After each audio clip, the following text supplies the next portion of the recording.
Hello, నేను మిసేశ్రావు. Real estate రంగం ఎలా ఉండబోతుంది, రాబోయేటువంటి రోజుల్లో దాని పరిస్థితి ఏంటి అనే దాని మీద అనేక మంది ఫాలో అవుతూ ఉంటారు. దాని కారణం ఏంటంటే ప్రత్యక్షంగా పరోక్షంగా అనేక మంది రియల్ ఎస్టేట్ మీద ఆధారపడ్డారు.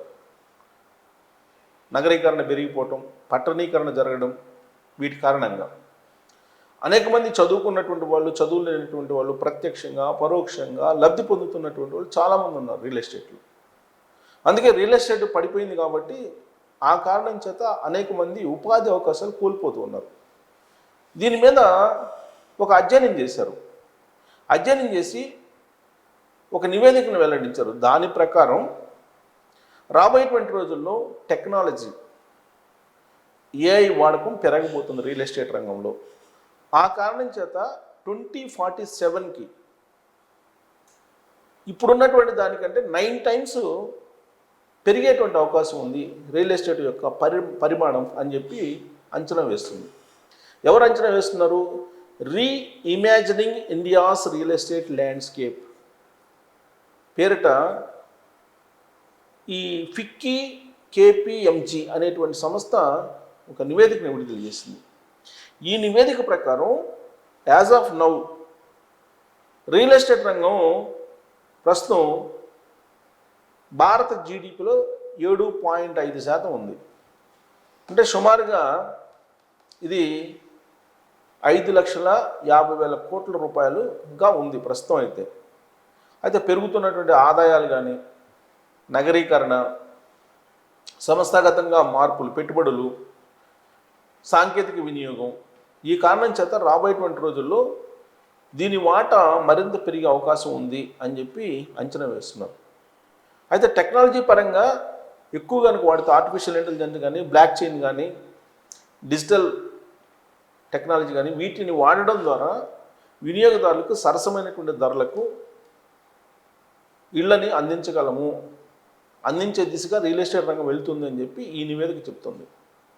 ప్రస్తుతం రియల్ ఎస్టేట్ రంగం కుదేలైపోవడానికి కారణం ఏంటంటే మధ్యతరగతికి అందుబాటులో లేనటువంటి ధరలు ఉండడం. ఇప్పుడు ఆ ధరలను తగ్గించడానికి ఏఐ టెక్నాలజీని వినియోగించబోతున్నారు. ఉదాహరణకి మనం ఏఐ టెక్నాలజీ ఎంత ఉపయోగించారు అని అంటే కార్పొరేట్ సంస్థలు, నేను చెప్పేది కార్పొరేట్ రంగం, కార్పొరేట్ రియల్ ఎస్టేట్ రంగం, మామూలుగా చిన్న చితక వాళ్ళు కట్టేటువంటి ఈ అపార్ట్మెంట్లు కాదు నేను చెప్తుంది, ఇది స్టాండర్డ్ అపార్ట్మెంట్స్ ఇలాంటివి కాదు. కార్పొరేట్ రియల్ ఎస్టేట్ రంగం, పెద్ద పెద్ద కంపెనీలు, కార్పొరేట్ కంపెనీలు కట్టేటువంటి ఈ రియల్ ఎస్టేట్ నిర్మాణ రంగంలో దాంట్లో 90% ఉపయోగిస్తున్నారు టెక్నాలజీని యాజ్ ఆఫ్ నౌ.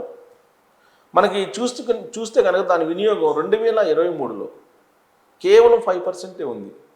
2025 అంటే గత ఏడాది 90% ఉంది. ఇది ఏఐ వినియోగం కానీ, బ్లాక్ చైన్ కానీ, లేదా డిజిటల్ టెక్నాలజీ కానీ వీటిని ఇప్పుడు రియల్ ఎస్టేట్ రంగంలో కార్పొరేట్ సంస్థలు భారీగా ఉపయోగిస్తున్నాయి. దీంతో ధరలు తగ్గించి ఇవ్వడానికి ఉపయోగపడుతుందని చెప్పి వాళ్ళు చెప్తున్నారు. ఆ నివేదిక కూడా అదే చెప్తుంది. ఈ కారణంగా నిర్మాణ వ్యయాలు తగ్గిపోవడం ఇలాంటివన్నీ జరుగుతాయి. ఆ కారణం చేత అందరికీ అందుబాటులోకి వస్తుంది. వికసిత్ భారత్, భారతదేశం యొక్క లక్ష్యం, నరేంద్ర మోడీ గారి యొక్క లక్ష్యం వికసిత్ భారత్ 2047.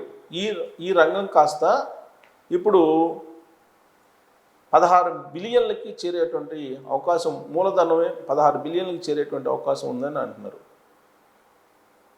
మూలధనమే నేను అనేది. సో కాబట్టి 2026 నుంచి 2047కి తీసుకుంటే 9 టైమ్స్ ఇది పెరిగేటువంటి అవకాశం ఉంది అని అంటున్నారు.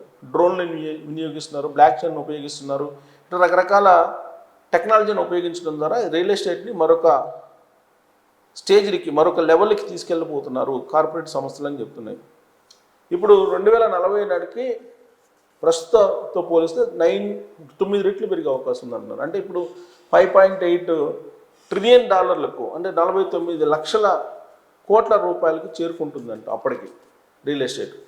ఇప్పుడు మనకి 5,50,000 కోట్ల రూపాయలే రియల్ ఎస్టేట్ రంగం, భారత రియల్ ఎస్టేట్ రంగం. సో కాబట్టి రియల్ ఎస్టేట్ రంగం రాను రాను పెరుగుతుంది అని చెప్పి ఈ అధ్యయనం చేసినటువంటి సంస్థ చెప్తుంది. మరి రాబోయే రోజుల్లో 9 టైమ్స్ అంటే మీరు లెక్కేసుకోండి పెరుగుతుందని అంటే, దాన్ని బట్టి మీరు కూడా రేట్లు లెక్కేసుకోవచ్చు. ఈ రిపోర్ట్స్ని మనం ఎంతవరకు నమ్మొచ్చు అనేది కూడా మేము ట్రోల్ చేయొచ్చు. Thank you.